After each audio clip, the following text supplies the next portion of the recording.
मलाईदार डिपार्टमेंट अपने पास रखें और उसके बाद फाइलों को क्लियर करने के नाम पर जो आपने लूटपाट मचाई उसकी तो इंक्वायरी हो रही है। बिहार में लॉ एंड ऑर्डर से कोई समझौता नहीं होगा और जो क्राइम करेगा वो जेल जाएगा। समीक्षा करें, नतीजे पे पहुँचें। हम लोग भी समीक्षा कर रहे हैं, हम लोग भी नतीजे पे पहुँचेंगे। वक्त आएगा हम लोग दूध का दूध और पानी का पानी कर देंगे। गठबंधन बहुत मजबूत गठबंधन है और ये कोई क्या कहते हैं कि लालच और मौका प्रस्ती के लिए नहीं है। एमएलसी खालिद अनवर हमारे साथ हैं। लोकसभा चुनाव के बाद क्राइम और तेजस्वी यादव लगातार सरकार को अब घेर रहे हैं, सीएम और दोनों डिप्टी सीएम आपराधिक चुप्पी ओढ़े हुए हैं। देखिए, तेजस्वी यादव जी क्या चाहते हैं और बिहार को कहाँ पहुँचाना चाहते थे ये सभी बिहारी जानते हैं। जब उन्हें 17 महीने का मौका मिला हमारे साथ सरकार चलाने का, तो आपने सारे मलाईदार डिपार्टमेंट अपने पास रखे और उसके बाद फाइलों को क्लियर करने के नाम पर जो आपने लूटपाट मचाई उसकी तो इंक्वायरी हो रही है। आप उधर फोकस कीजिए। लॉ एंड ऑर्डर का जो मामला है, नीतीश कुमार को सुशासन बाबू कहा जाता है और नीतीश कुमार जी ने लॉ एंड ऑर्डर से कभी समझौता नहीं किया।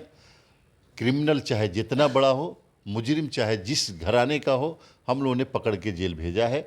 और आज भी हम अपने इस स्टैंड पे बिल्कुल अब मेरे कमिटमेंट के साथ हम लोग अड़िग हैं कि बिहार में लॉ एंड ऑर्डर से कोई समझौता नहीं होगा और जो क्राइम करेगा वो जेल जाएगा। सवाल अब ये है कि लोकसभा चुनाव के बाद आपके गठबंधन के दलों में समीक्षा का दौर चल रहा है। भारतीय जनता पार्टी समीक्षा बैठक कर रही है। वहाँ से खबरें आती है कि जेडीयू के वोट जो है खासकर मगध और शाहाबाद के क्षेत्रों में बीजेपी में ट्रांसफ़र नहीं हुआ है। देखिए, भारतीय जनता पार्टी हमारी अलायंस पार्टनर है और भारतीय जनता पार्टी को समीक्षा करनी चाहिए। 40 की 40 सीटों की, सिर्फ मगध और शाहाबाद से काम नहीं चलेगा। समीक्षा करें, नतीजे पे पहुँचें। हम लोग भी समीक्षा कर रहे हैं, हम लोग भी नतीजे पे पहुँचेंगे। वक्त आएगा हम लोग दूध का दूध और पानी का पानी कर देंगे। उपेंद्र कुशवाहा कह रहे हैं कि अगर गठबंधन के अंदर इस प्रकार की चीज़ें बाहर आएगी तो वो ठीक नहीं होगा। कैसे देखते? नहीं, बात तो सही है। उपेंद्र कुशवाहा जी ने कोई गलत नहीं कहा, लेकिन ये समीक्षा तो होनी चाहिए कि आप हमारे साथ कितने ईमानदार थे, हमारी पार्टी आपके साथ कितनी ईमानदार थी, हमारे लोगों ने क्या किया, आपके लोगों ने क्या किया। ये समीक्षा करेंगे तभी हम 2025 को जो हम लोगों का इरादा है कि 200 से ज़्यादा सीटें जीत करके आएँ और जीतेंगे, तो इस पे कैसे पहुँचेंगे जब तक समीक्षा नहीं होगी। तो हम स्वागत करते हैं भारतीय जनता पार्टी के समीक्षा का। और भारतीय जनता पार्टी अगर इस तरह की खबरें लीक करा रही हैं कि फ़लाँ वोट नहीं आया, फ़लाँ वोट आया, तो पूरी समीक्षा हो जाने दीजिए। मैं उम्मीद करता हूं कि प्रेस कॉन्फ्रेंस करके कहें कि किसका वोट आया, किसका वोट नहीं आया, ताकि हम लोगों को भी मुंह खोलने का मौका मिले।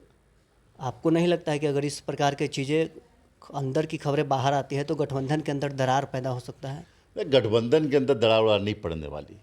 ये गठबंधन बहुत मजबूत गठबंधन है और ये कोई क्या कहते हैं कि लालच और मौका प्रस्ती के लिए नहीं है।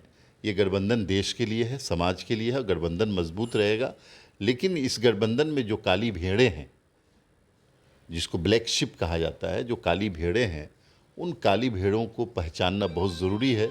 जिन लोगों ने गठबंधन में रहते हुए अगर धोखा दिया, जैसा कि आप लोग बता रहे हैं, अभी मुझसे कुछ मत कहवाइए, मैं कहूँगा बाद में, तो उसकी पहचान तो ज़रूरी है और होगी। तो आपने सुना, हमारे साथ जेडीयू एमएलसी खालिद अनवर थे, जिन्होंने साफ तौर पर कहा है कि समीक्षा भारतीय जनता पार्टी को भी 40 सीटों पर करना चाहिए और हम लोग भी समीक्षा कर रहे हैं। पटना से न्यूज़4नेशन के लिए नरोत्तम सिंह।